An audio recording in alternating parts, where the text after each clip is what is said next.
They'll They ask. can ask it during the stories. Okay. 1944, the Germans came into Hungary. Before that, they had Poland, Czechoslovakia, Slovaks. We were, the Hungarians were the last ones, Could everybody hear in the back? Okay. the last people that were deported were the Hungarians. And because of that, the Hungarians did not go too much to work because everything was filled. But they did what they really wanted to do with the Jews. The Hungarians were the ones. I was in Auschwitz in a camp where people were kept as when they needed more people. The crematoriums.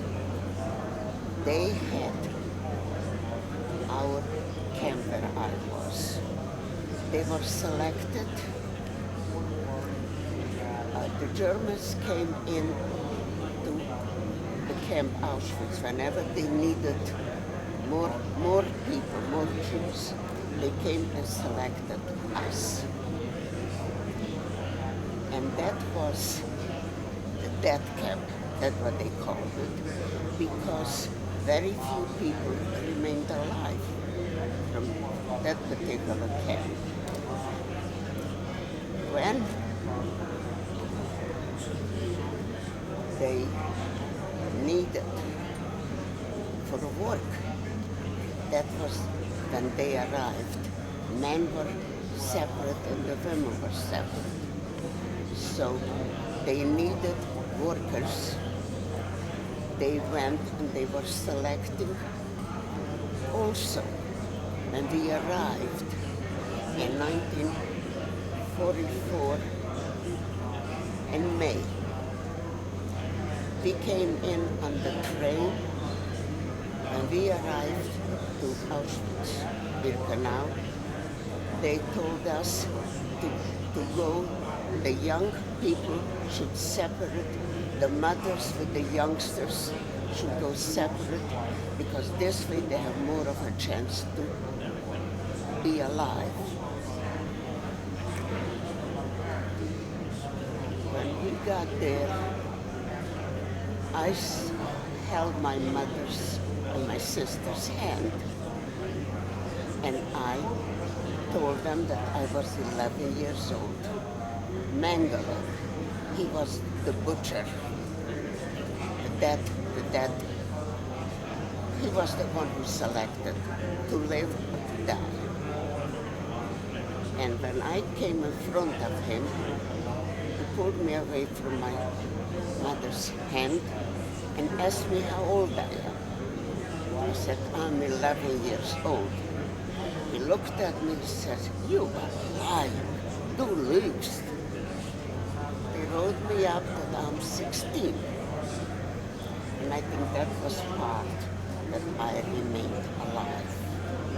Because they did not believe that I am 11, but I said, meantime I was 12 years old.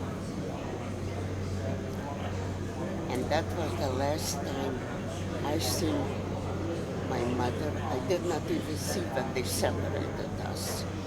She went with the children, and I was put between the people that will go to work. I was there for 5 months, and you never knew when the Germans will come into the camp with the dogs, and the sirens blew. Everybody had to go into a barrack because they were barracks, and they couldn't be in the street because the road between my camp, there were 31 barracks, 1,000 people to a barrack. As far as sleeping, they had, I don't know if you've seen the 3 layers. And they were 5 to the front, 5 to the back, and they were 3, I guess, you call it, I don't know how you call it Levels? in English, triples. Right. And I remember I was there with a friend who was 2 years older than me, and we were together in the ghetto. I was there with her sister from first grade on. She was a little girl. She went with her mother as a child. So this one girl, Rachel was her name, and we were like twins. We never went out without holding hands because we were afraid they're going to separate us. And this is how she survived and I survived. In October of 1944, we were selected, and we did not know for what. Nobody knew what's happening, at least not in my camp. They did not know what they're selecting us for. But they selected 500 girls, women.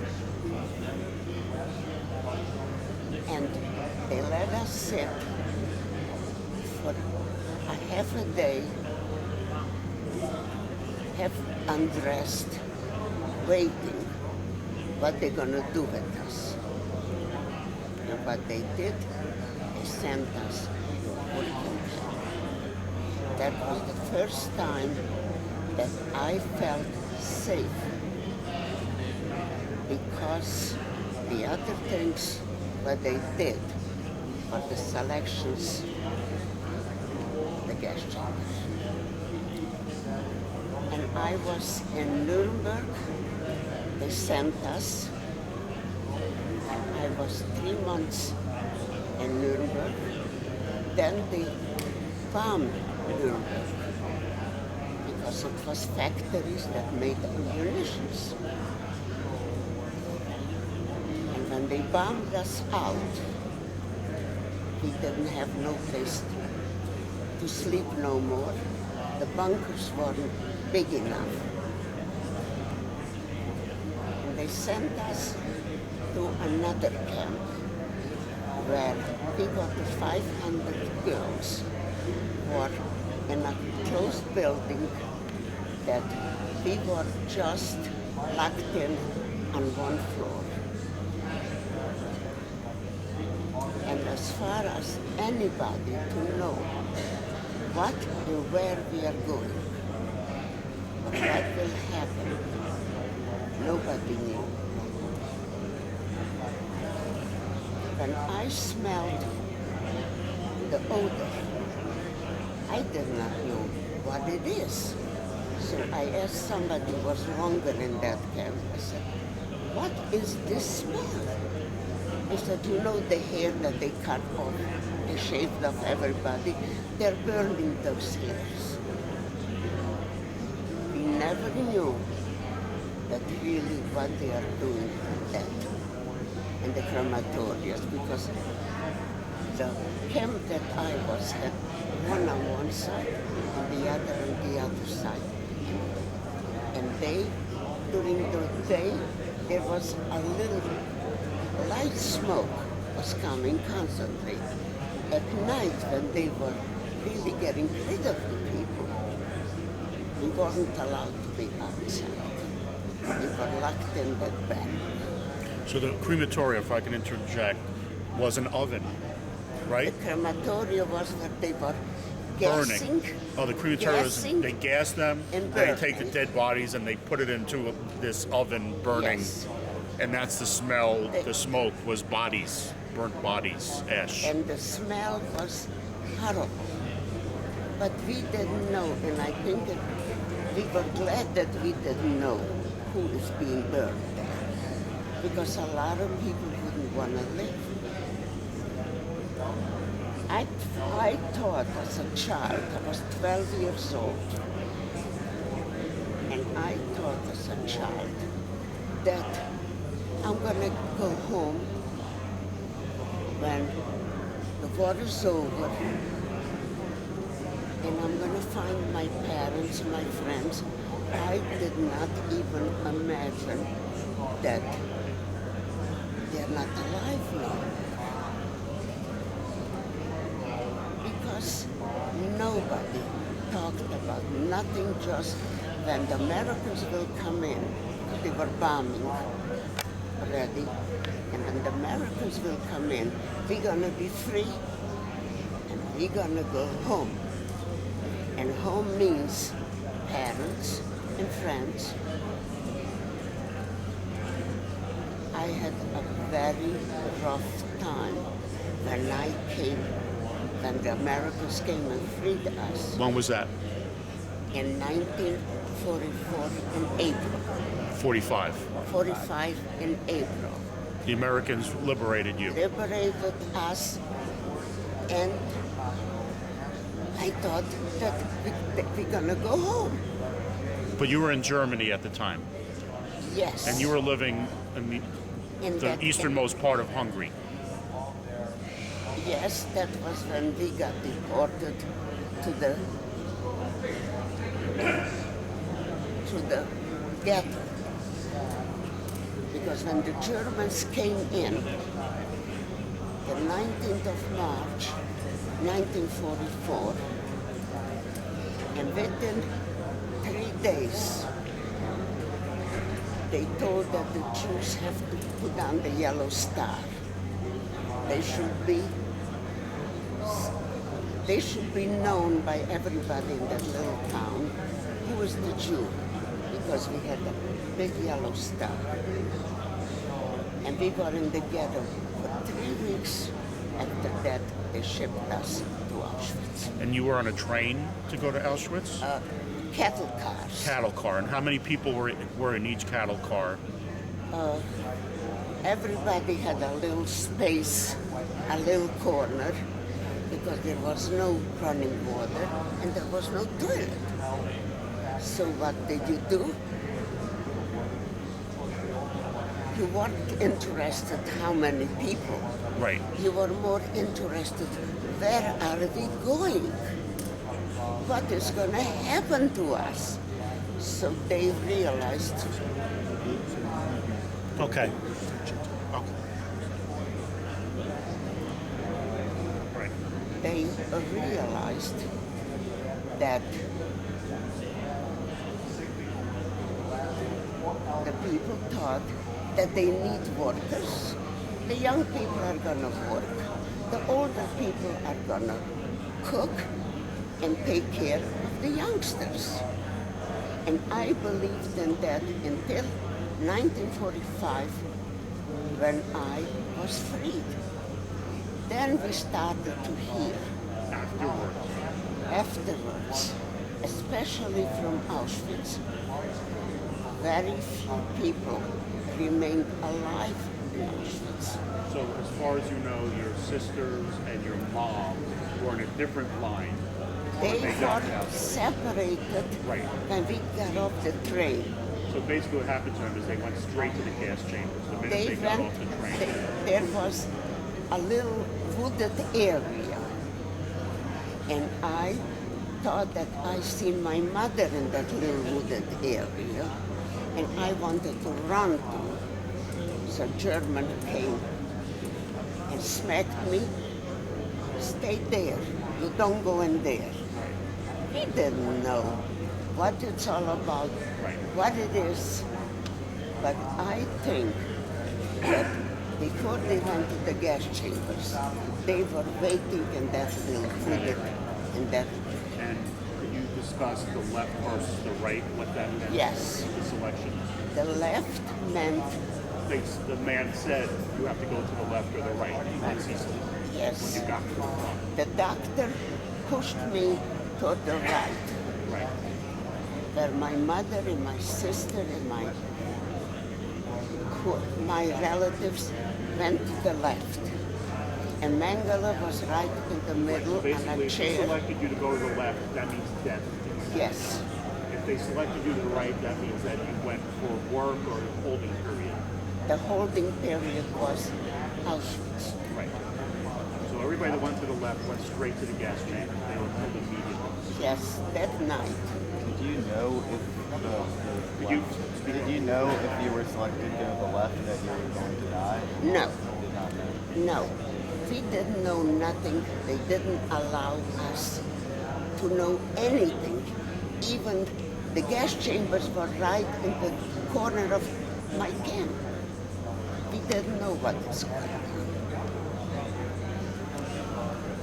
And I think Mengele was the one who selected when he came off the train. And I think he looked at you to see if you could be a worker, if you could work, if you're gonna go to work or not. That didn't matter. But in his mind, we were the workers, we were the strong ones.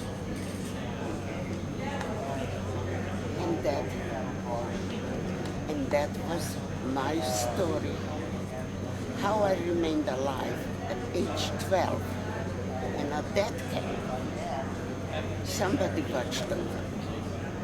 I don't know. So Joseph Mengele, for what it's worth, he was the man who was selected at Auschwitz. When he got off the train, he was at the front of the line. He decided who lived and who died. Yes, He's very famous because he was a doctor, and he is the notorious doctor in Auschwitz that did medical experiments on the inmates, trying to do different things with their bodies, starving, putting people in ice, and you'll learn about that. So he was the mad doctor experimenting on human beings. they called him the angel of death because he was the one, when we came off the train, he was the one that made the decision, but not in the camp. When I was in the camp, I didn't see no more Mengele. Right. We seen the He was at the SS. drop-off. Yes. Okay, anybody else questions? Yeah, you want to all the questions, and Armin, my father will tell his story, which is different. Could you speak more loudly so I everybody can was hear you? born in Budapest, Hungary. She was born in Czechoslovakia. The Germans came in Budapest on March 19, March 19, 1944. And everybody had to go to the everybody had to go to a academy. Every person had a yellow star handkerchief. Children, old ones, everybody. From there, it took us to the brick factory. Everybody stayed, had to leave, home had to leave, everybody.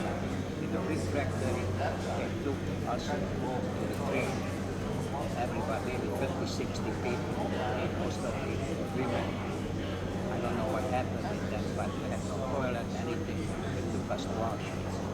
When I got up from the train in Auschwitz, guys loaded the wagons. He told me, don't say 15, you are 18. So I got the umbrella, same person, served that people. I told him, 18, so he took me to a tent. They built another Auschwitz. 3 weeks later, we were shipped to Magdeburg, 2,000 people to work in the gasification plant. And where is that? Magdeburg, which country?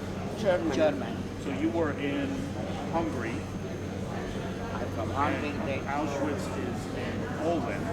Auschwitz, Poland for 3 weeks. So you went from Poland to Germany, which is how long does that They take? shipped me to a gasification plant in Magdeburg, Germany, which I worked on sending. They made bunkers, and I filled up those little wagons. What They you made bunkers? see in Yes. in the coal mines. I filled up from morning till night with sand. Pushed it over to the other ones to mix the cement to make one. The Americans came and worked on it 3 I times. mean cement bunkers. Cement Yes. bunkers. So you basically put the But sand I to help put the make sand cement. in the wagon and pushed it. From morning till night I worked on it. But my luck was I finished school at 14 in Budapest. And I went to work with my father on a fruit market. And I had to lift up everything heavy. So I was a little guy, still little. You were strong though. And so I went to work. One day, about June or July, Americans came bombed down the whole factory In 44. in 1944. So we had to go, there was no more work, no more bunkers because the whole factory is gone. So they took us to, Fort to Magdeburg to pick up bricks. We had to go do something. And my luck was I find the hole that the bomb went in and was potatoes. And the bomb cooked the potatoes. And I had food to eat. And I filled up my buckets, go back to, but we had only button soup. But I find 2 sweaters which I put underneath that saved my life. In the winter, you mean? It's not, but was the food, the potatoes, I ate every day potatoes. I went down. You found food and clothing. In other words. I find the clothing too because I had no clothing. I had a good shoes, which my mother gave me but never took away. The Germans never took away. So we stayed at Magdeburg. Up till there was only 200 people, from 2,000. And they took us to Bochum in about January 1945. And then 1945, April 11, we got liberated by the Americans. But it was a big problem. They took out the people out from the factory, from the barracks, and they took it out and shoot them up. Before the Americans came. No, before the Americans came, like 2 days before, and they shoot them up. And I said, I'm not going nowhere. I find a ditch with French soldiers, no leg, no arms, so I went between them. So basically, let me back up a little bit. Right before the Americans arrived in this concentration camp in Germany called Bochum, the Germans put every Jew that could walk by themselves outside the camp to shoot them into ditches. If you couldn't walk, you stayed in the camp. So what happened was I find a ditch with all knew these what was soldiers, going on. no arm, He no didn't want leg, to go French out. soldiers. Was he- I figured if I go between them, let So them he kill me found- over here. hold on. No hope. So he found an area, like a 4-foot ditch inside the camp, where French soldiers who were extremely wounded, like they couldn't walk on their own. They were alive, but they were very disabled. So what happened? He jumped into that book and played dead, so that he wouldn't have to go outside the camp to get shot. And this was how many days before the Americans liberated the camp? Took the people to kill them. How many days before did you About jump in? 2-3 days 2 before or 3 whether days could walk. before the Americans arrived, he saved himself by jumping into this ditch. Jumping in the ditch right next to the soldiers. No arm, no leg, they couldn't walk. So I figured if I stayed there, let them kill me. So I stayed there. The next morning, I find the Americans. And I had a problem. I had typhus fever. I had a million license. They gave me typhus fever and they took me for a school. And for 6 weeks I lay there. after 6 weeks, they said you could go wherever you want. You could go to Switzerland, you could go to France, go to school. I said, no, I have to go home, find my father. What happened to my father? He was in a labor camp in the Hungarian army, and he did ditches during the second. He escaped, and they find him in Budapest and put him on a cargo ship. 200 people on a cargo ship, no water, no food, everybody died. Including my father. I was the only child. And after the war, and everything was finished, I became okay. I took the train on the top, go to Bratislava from Germany on the top, get up to get some food and the negotiations, which I got. Then I had to take the train again on the top, not inside. Go to Bratislava, that's another town in Czechoslovakia, 400. I got food, and that was it. Then I took the train again on the top. There was 3-4 guys with me. We were 16 years old. We were and we went back to London, the railroad station. I took the street car, I went to the outskirts of Budapest. Somebody found me. A woman who knows me as a kid. He said, your uncle, sir.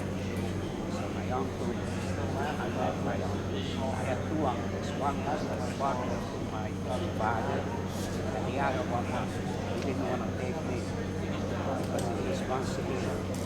Take me to my uncle took me, and I was working with him. In 1945, I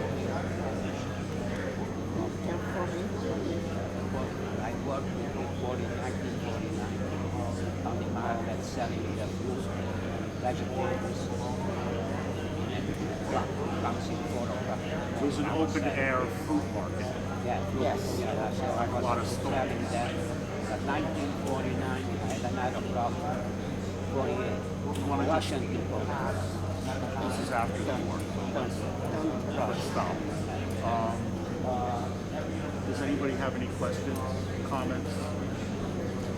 We have. How did your father escape?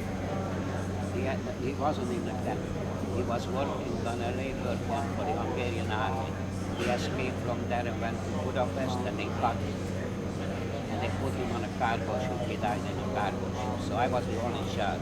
In Budapest, not too many families have 2-3 children. Because it's a little different, you know what I mean? When you're born in a big city, like you're born in New York City, you know, people on the farms, they leave their children to work on the ground. I was the only child. So, my father got killed, my mother got killed in Auschwitz. So, I was an orphan. You know what? I cried for 6 months. 1945, April 11, I got liberated. For 6 months I cried. And I didn't know that was going to happen. On the end, it really did happen. Well, like emotionally, I was okay because I was crying. I never did that. He grieved. He allowed himself all the pain that when you lose somebody that lies in you, if you cry long enough, you bring all of this up. So Armin was an only child. How about you? I come from 13 children. My father's first wife died at a very young age and left 7 children. My father found my mother as a young woman, and she married my father, and they had together 6 kids. So we were 13. And what kind of community did you live in? I lived on a farm, very religious. The whole little area, I don't know if you've seen Fiddler on the Roof. The Seen shtetl. the movie Fiddler on the Roof? The shtetl. It's a little She bitty grew up in a town. town just like that. Except there was no Fiddler on the Roof. No, but they were the cows and the horses, and I come from a farm. So he learned at a very young age what means hunger. At home, on the farm, there was never enough food. There was never enough bread For 15 people. for a big family.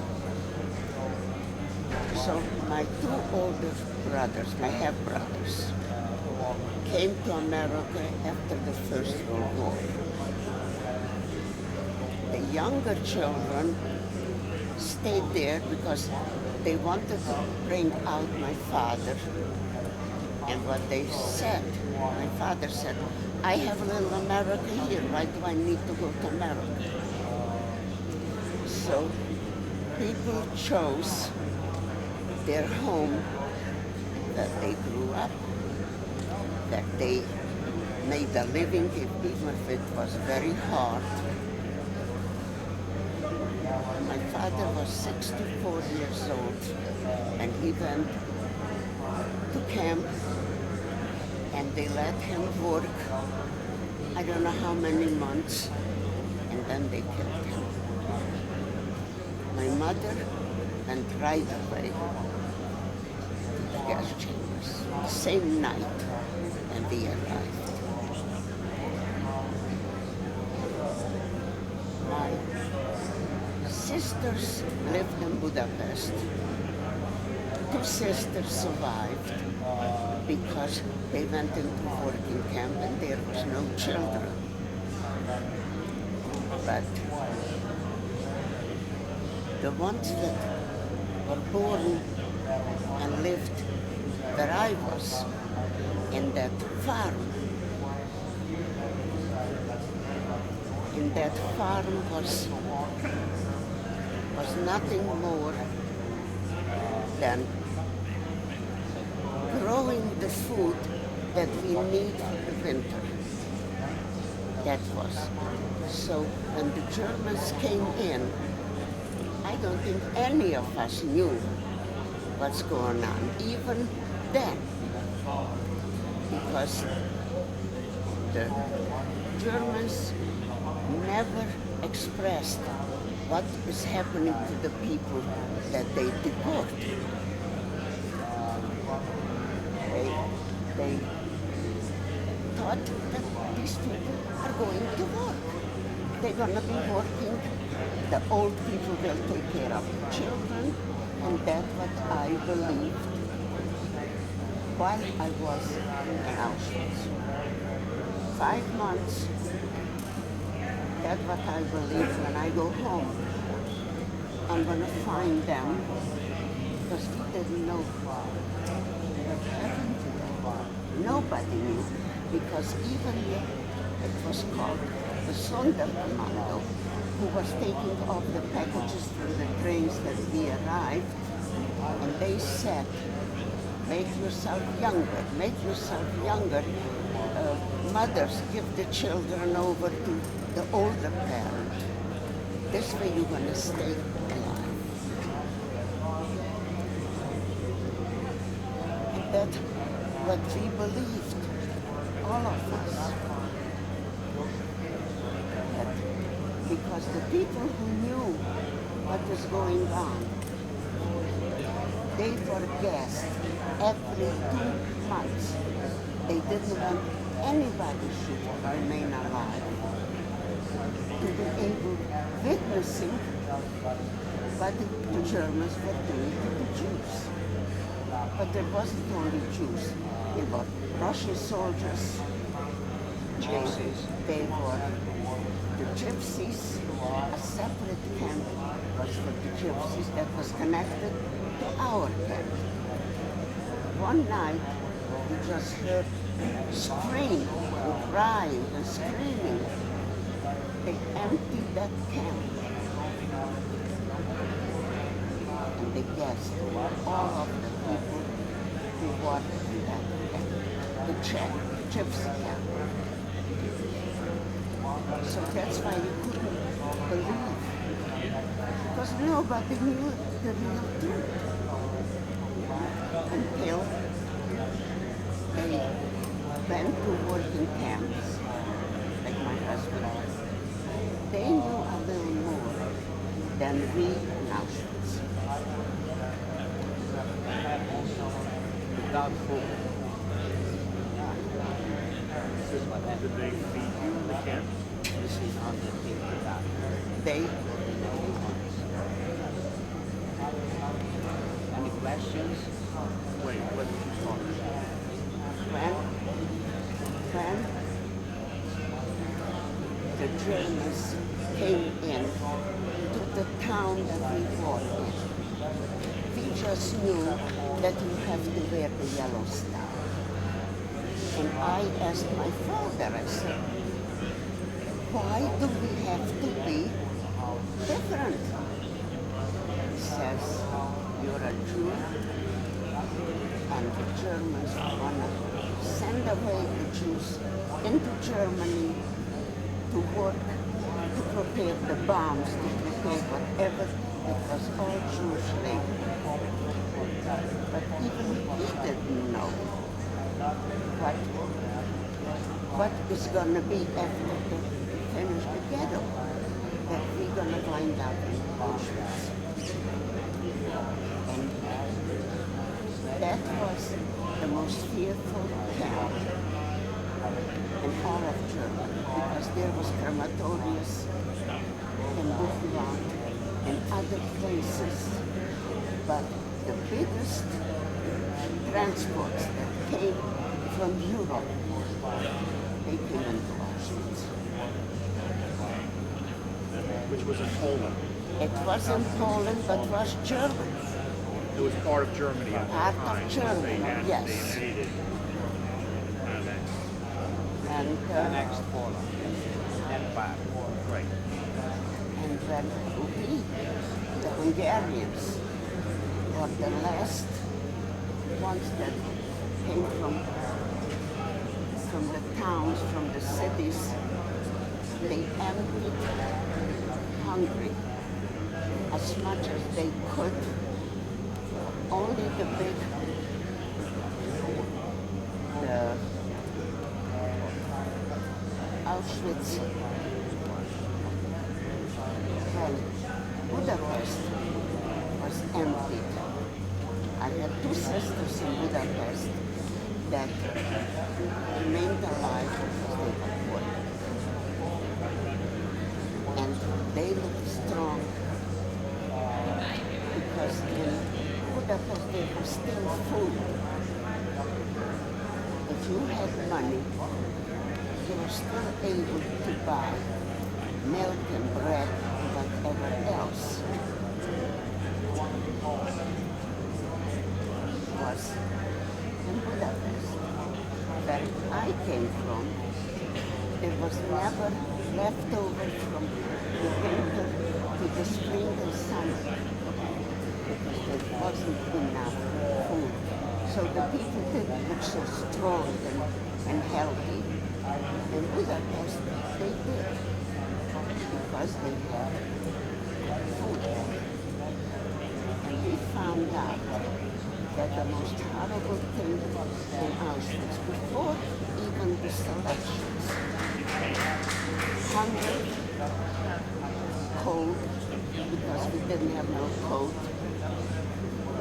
they allowed you to keep your shoes.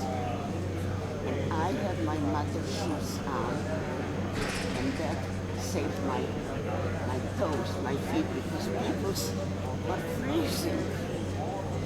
People's toes were frozen because what they had, the Dutch, the Dutch wooden clogs, that's what they remained with. And their feet and toes froze off. So it was a horrible, horrible place. And I don't think that what you read in the books, even a Schindler's List, nothing would compare to Auschwitz. Because in the other camps, they were able to work, and they didn't have food, what we call food. The potatoes were for the German, for the SS, and the peas were cooked to we used to have a piece of bread like this, and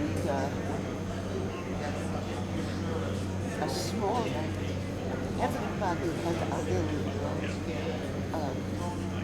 they hung it on their belt, But a pot, a little pot. you have to have, and they give you coffee in there, and they give you, we call the turtles, all kinds of garnish together.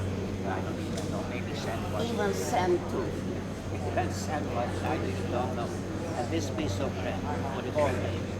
The coffee and that's all. The coffee was water that darkened with something, but it wasn't coffee. And there was no such a thing as milk.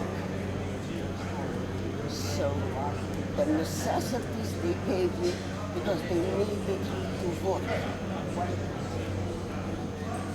And if you don't give them at least sustenance to stay alive, they wouldn't have the workers that they needed. And people were dying from hunger. Like that. Did you actually see people dying around you? I've seen only one person. We were with electrical wires surrounded. And I think they caught him and he threw himself under electric wires. Typical suicide.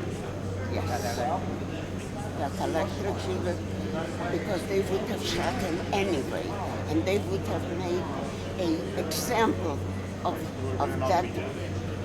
that person because you weren't allowed to think for yourself, you weren't allowed to do things that they didn't order. The Germans ordered what they needed, where they needed the orders. That's why Auschwitz was a selected death camp. And what the most horrible part was, winter, it wasn't even winter, nighttime was very, very cold. And the barrack was closed, so you couldn't go out. But 5 o'clock, they came with the sirens. You had to go out of the camp, out of the barracks, and they made you stand. I don't know if you know the word sailor camp. That means you are being counted, and you stood in line until 31,000 people were counted by 5. Where were you standing? I was standing out there, Outside the barracks. outside, So it's a in big the open cold, area. In the cold. in the cold. What month is it? Sometimes 3-4 hours. What month was it? June, July, and At night. the nights were freezing.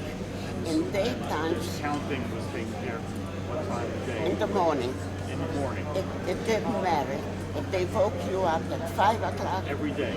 every single day, the assess might have come 9 o'clock, and you stood in like the soldiers You until had to they stand there so they counted by count 5 up to by 30,000. 5. Yes, And how long did it take them to count to 30,000? few hours, So you stood, you couldn't move. cold, freezing, hungry. And you have just one little layer of Yes, clothes a on. cotton, jacket. a cotton by Blue and us. white stripe. That was the workers. The mine was just whatever they took off the trains. If it's a dress that was winter Right. dress in the summertime, and what they had was lice So they wore the same in the clothes every seams. single day. In the seams. Once there was no bathing or even water. They shot the water in the middle of the day. That was another horror thing. What do you mean they shot the water? The water was in one barrel. The toilets were just holes. You couldn't have no water. You couldn't drink no water because every water was shut off. So everything that they could think of to make the person miserable and hated, and they did. So when I got that dress, it was a winter dress. I put it on, and by the end of the week, I had holes in my skin. The lice chewed on my skin. When the selection was in the barrack, you were naked. It was only women. We didn't have nothing to do with the men. And they sent me to the hospital. They had like an infirmary. And the doctor over there was a Jewish woman. By the way, I seen her in New York. And she was arguing and fighting with the SS. No, this is not something that is sketchy. This is the lice. Not contagious because, you know, they look in between the toes to see. And they did not find nothing in between my fingers. Not contagious, they wouldn't kill you. I would have gone to the crematorium. If it was contagious. If it would have been contagious. This way, she fought and I am alive. So there was a lot of things that happened to me that didn't happen to the other survivors. First, I was the youngest. I was 12 years old. And second, I was in a barrack that was under 16. And one day, the siren started to scream. And we were on the street with my little friend, with Rachel. We ran into a barrack. We didn't care whose barrack it wasn't ours. And when we came out, there was not one child remained alive. The one that I was with them. So me and my friend Rachel remained alive because we weren't in that barrack. We were in somebody else's barrack. We didn't know But what whose. happened with the counting when they saw that you weren't in the right place? The counting stopped when selection was. Okay. Because when Jeffrey our son was in Auschwitz, he went to see the camp. He said, Mom, I don't know. As a little girl, because 12 years old is a little girl, they left you alive. I said, the papers that he found, I'm 16, I found my name there, what day we arrived, when we were sent to another camp. Magda Schlesinger, 16. So they thought you were 16. Yes, I was tall. I was skinny, but I was tall. I was blonde, and I had green eyes. Maybe that had something to do because the Germans looked for blue eyes in the people that remained alive. Blonde, the hair was shaved off, so there was no blonde hair or brown hair. But the eyes, I looked German. I didn't look Hungarian, I didn't look Jewish. So there is a lot of things that I feel had to do with me remaining alive.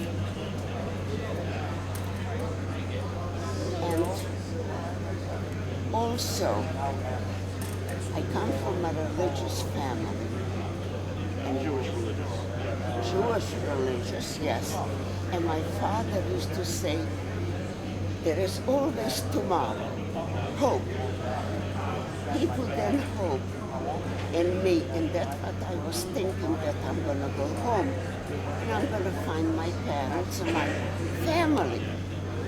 Because Father always said, you don't lose hope, because then you don't wanna live. And hope was keeping us alive, that the Americans are gonna bomb the camp and we're gonna be freed. So I think I told more or less what was happening with me. Everybody who you ever gonna talk to, Holocaust survivors, they'll have a different story, because everybody had their own story. And when you say Auschwitz, you see that camp. That's what Auschwitz was all about.